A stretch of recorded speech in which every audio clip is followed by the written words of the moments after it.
আসসালামু আলাইকুম এভরিওয়ান। ৫ জনই তাদের উপহার পেয়ে গেছে। আজকে দেখাবো কে কি গিফট পেল। এটা হচ্ছে প্রথম বিজয়ীর উপহার।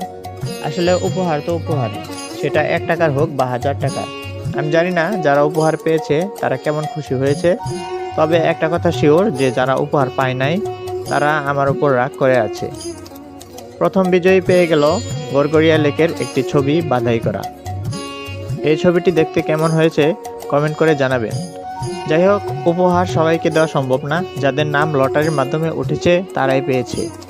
আমার ভিডিও সামনে পড়লে একটু রেসপন্ড করবেন এবং আগামী বছর আপনাদের জন্য বিশাল আয়োজন করতে পারি, সেজন্য দোয়া করবেন। এখন হচ্ছে এই দ্বিতীয় পুরস্কারটি খোলা হচ্ছে। দ্বিতীয় পুরস্কার পেয়ে গেল গড়গড়িয়া লেকের একটি বাঁধাই করা ছবি। এই লেকটা মধুপুর জাতীয় উদ্যানের মাঝখানে অবস্থিত। এই লেকটি বন্যপ্রাণীর পানি পান করার জন্য তৈরি করা হয়েছে।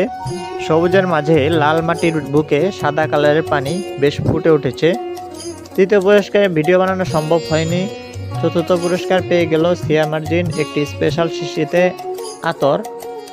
এই গিফটটা ওপেন করলো কৌশিক সরকার। তার খুব আশা ছিল একটা গিফট সে পাবে, কিন্তু ভাগ্য সাড়া দেয়নি, তাই সে আরেকজনের গিফট ওপেন করে নিজেকে সান্ত্বনা দিল। তৃতীয় উপহার ছিল লেকের ছবি। আসলে সেটির ভিডিও করা সম্ভব হয়নি। প্রথম 3টি উপহার সেম ছিল, শুধু ফ্রেমগুলো আলাদা আলাদা। আর পঞ্চম উপহার পেয়ে গেল আতর। এই উপহারটি মাদ্রাসার হুজুর পেয়েছে, আশা করি তার উপকারে আসবে। পরবর্তীতে এরকম আরও আয়োজন যেন করতে পারি, সবাই সেজন্য দোয়া করবেন। আর আমার ভিডিও সামনে পড়লে অবশ্যই একটু রেসপন্ড করার চেষ্টা করবেন।